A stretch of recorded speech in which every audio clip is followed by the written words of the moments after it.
A routine flight turns into a living nightmare when the crew realizes they are flying a plane with a catastrophic flaw, and every second in the air brings them closer to certain death.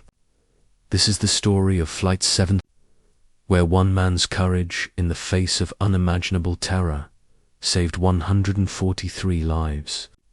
But the truth behind what really happened that day will change everything you thought you knew about survival. Before we dive in, what time are you listening? Where are you from? Drop a comment below and tell me. And please, like and subscribe for more videos like this. Michael Chen wakes up at 4 in the morning to the sound of his alarm. He rubs his eyes, gets out of bed, and heads to the kitchen. He makes himself a cup of coffee, black, no sugar. He has been a commercial pilot for 15 years, and this morning is just like any other morning. He kisses his wife goodbye, picks up his uniform bag, and drives to the airport. The sun is not up yet. The roads are empty. Everything feels normal. He arrives at the crew briefing room at 6. His co-pilot, Sarah Matthews, is already there. She is younger, only 5 years into her career, but she is sharp and reliable. They go through the pre-flight checklist together. The flight attendants arrive. They talk about the weather, the route, the passengers. It is a short domestic flight, just 2 hours from Chicago to Denver. Nothing complicated, nothing unusual. The plane is a Boeing 7. It has been in service for 12 years. The maintenance logs show it passed inspection 3 days ago. Everything looks fine on paper. Michael and Sarah board the aircraft. They go through their routine checks: fuel levels, instruments, hydraulics, electrical systems. Everything reads normal. The passengers begin boarding at 7. Families with children, business travelers with laptops, an elderly couple holding hands, 143 people in total, all of them trusting that this flight will take them safely to their destination at 7:30. The plane pushes back from the gate. Michael requests clearance from the tower. The engines roar to life. The plane taxis down the runway. Sarah reads off the final checks. Flaps set. Speed brakes armed. Everything is ready. Michael pushes the throttle forward, and the plane accelerates down the runway. Faster and faster. The nose lifts. The wheels leave the ground. They are airborne. For the first 20 minutes, everything is perfect. The plane climbs smoothly to 35,000 feet. The seatbelt sign turns off. Passengers unbuckle and settle in. Some read books. Others close their eyes to nap. The flight attendants begin their service, moving down the aisle with drinks and snacks. Then, at exactly 7:52, Michael hears a sound. It is faint at first, like a whistle. He looks at Sarah. She hears it too. They both scan the instruments. Everything still looks normal, but the sound is getting louder.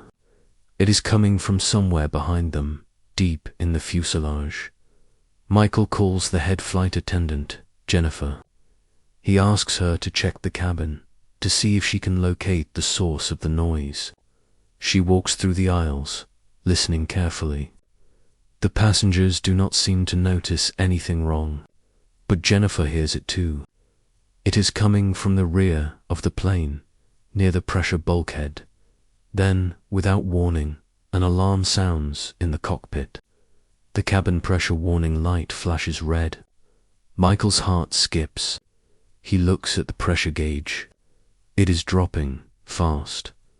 They are losing cabin pressure at 35,000 feet. At this altitude, passengers have only seconds of useful consciousness without oxygen. He immediately gives the command: emergency descent. He pulls the throttle back and pushes the yoke forward. The plane's nose drops sharply. Passengers scream. Luggage falls from the overhead bins. The oxygen masks drop from the ceiling. Sarah is already on the radio, declaring an emergency. She requests immediate clearance to descend to 10,000 feet. The air traffic controller responds instantly, clearing all other traffic from their path. Michael's hands are steady, but his mind is racing. What caused this? Was it an explosion? Structural failure? He has trained for this scenario hundreds of times in simulators, but this is real. The lives of 143 people are in his hands. The plane descends rapidly. The engines scream. The airframe shudders under the stress. Passengers are crying, praying, holding each other. Parents clutch their children. The elderly couple who were holding hands earlier are now gripping their armrests, their faces pale with fear. The flight attendants move through the cabin, trying to keep everyone calm. But even they are terrified. At 10,000 feet, Michael levels off. The descent was brutal, but necessary. At this altitude, people can breathe without supplemental oxygen. But they are not safe yet. Michael and Sarah run through the emergency checklist. They need to find the nearest airport. They need to land this plane as quickly as possible. Denver is still 40 minutes away, but there is a smaller regional airport just 20 minutes to the south. Michael makes the decision. They are diverting. He announces to the passengers that they are making an emergency landing. His voice is calm, reassuring, even though his pulse is pounding in his ears. He tells them to remain seated, to keep their seatbelts fastened, to follow the instructions of the flight attendants. He does not tell them that he does not know if the plane will hold together long enough to reach the ground as they turn toward the regional airport. Another alarm sounds. This time, it is the hydraulic system. The pressure in the primary hydraulic line is dropping. Without hydraulics, they cannot control the flaps, the landing gear, or the brakes. Michael feels a cold sweat on his forehead. This is escalating into a catastrophic failure. One system after another is failing. It is as if the plane is coming apart in mid-air. Sarah is working frantically, trying to isolate the problem, trying to find a solution. She switches to the backup hydraulic system. It holds, but barely. The pressure is unstable. They have limited control. Landing this aircraft is going to require every ounce of skill they have. The regional airport comes into view. It is small, with a single runway. Fire trucks and ambulances are already lined up, waiting. Michael lines up the approach. His hands grip the yoke tightly. He can feel every vibration, every instability in the aircraft. The plane is not responding the way it should. The controls feel sluggish, unpredictable. He lowers the landing gear manually. The gear extends, but one of the indicators does not turn green. They do not know if all the wheels are locked in place. If they are not, the plane could collapse on landing. But they have no choice. They have to land. Now Sarah reads off the airspeed. They are coming in too fast. Michael cannot slow down enough without full control of the flaps. He makes a split-second decision. He will land the plane fast and use maximum reverse thrust to stop it before they run out of runway. The ground rushes up to meet them. Michael pulls back on the yoke, trying to flare the nose, trying to soften the impact. The rear wheels touch down first, hard. The plane bounces. Passengers scream. Then the nose wheel slams down. The entire airframe shakes violently. Michael immediately deploys the reverse thrusters. The engines roar. The brakes are barely responding. The end of the runway is approaching fast. Too fast. He presses the brakes harder. The tires are smoking. The plane is shaking so violently that instruments are rattling off their mounts. He can see the grass beyond the runway. If they do not stop in the next few seconds, they are going to crash into the fence and whatever lies beyond it. Then, with only 100 feet of runway remaining, the plane finally stops. The engines shut down. For a moment, there is complete silence. Michael and Sarah sit frozen in their seats, their hands still gripping the controls. Then the silence is broken by the sound of sirens. The emergency vehicles surround the plane. The flight attendants open the emergency exits. Passengers evacuate down the inflatable slides.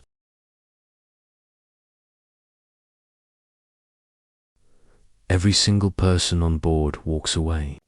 143 lives saved. In the hours that follow, investigators arrive to examine the plane. What they discover is shocking. The pressure bulkhead, a critical structural component at the rear of the aircraft, had developed a microscopic crack during a repair years earlier. Over time, that crack had grown, weakening the structure. On this flight, the bulkhead finally failed. The sudden decompression was only the beginning. The failure triggered a cascade of other problems throughout the aircraft. The hydraulic lines ran near the bulkhead and were damaged in the failure. That is why the systems began failing one after another. But what makes this story even more haunting is what the investigators find next. The crack had been noted during an inspection 6 months earlier. A maintenance report flagged it as a potential concern, but the airline's management decided it was not critical. They delayed the repair to keep the plane in service. They prioritized schedules and profits over safety. They gambled with the lives of passengers and crew, and on this day, that gamble almost cost 143 people their lives. When the truth becomes public, there is outrage. The airline faces lawsuits, government investigations, and a complete loss of public trust. The executives responsible try to deflect blame, but the evidence is clear. They knew about the problem and chose to ignore it. Michael Chen becomes a national hero. News outlets interview him. People call him brave, a skilled pilot who saved lives through quick thinking and courage. But Michael does not feel like a hero. He feels angry. He knows the truth. Those passengers should never have been in danger in the first place. That flight should never have taken off. The plane should have been grounded and repaired. He did his job that day, but he should not have had to in the months that follow. Michael testifies before a government panel investigating airline safety practices. He speaks plainly about what happened. He describes the fear, the chaos, the desperate fight to keep the plane in the air. But more importantly, he talks about the broken system that allowed a damaged aircraft to keep flying. He talks about how profit margins and tight schedules push safety to the background. He talks about how the people who make these decisions never have to face the consequences because they are not the ones in the cockpit when everything goes wrong. His testimony leads to sweeping changes in airline maintenance regulations. Inspection protocols are strengthened. Airlines face harsher penalties for delaying critical repairs. Michael's actions that day saved 143 lives, but his voice afterward helped protect countless others who will fly in the years to come. Today, Flight 732 is studied in aviation schools around the world. It is taught as an example of exceptional piloting under impossible conditions, but it is also taught as a cautionary tale about the cost of negligence. Michael Chen retired from flying 2 years after that day. He says he still dreams about it sometimes. about the sound of the alarms, the faces of the passengers, the rush of adrenaline as the runway ran out beneath them. He also says he thinks about the people who made the decision to keep that plane flying. He wonders if they ever think about what almost happened. He wonders if they feel any guilt for the terror they put those passengers through, for the nightmares that still wake people up in the middle of the night. This story is not just about a pilot who saved lives. It is about the choices we make when we think no one is watching. It is about the responsibility we carry when other people's lives depend on our decisions.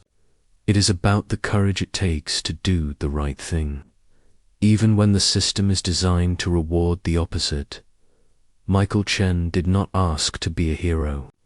He just wanted to fly a plane safely from Chicago to Denver.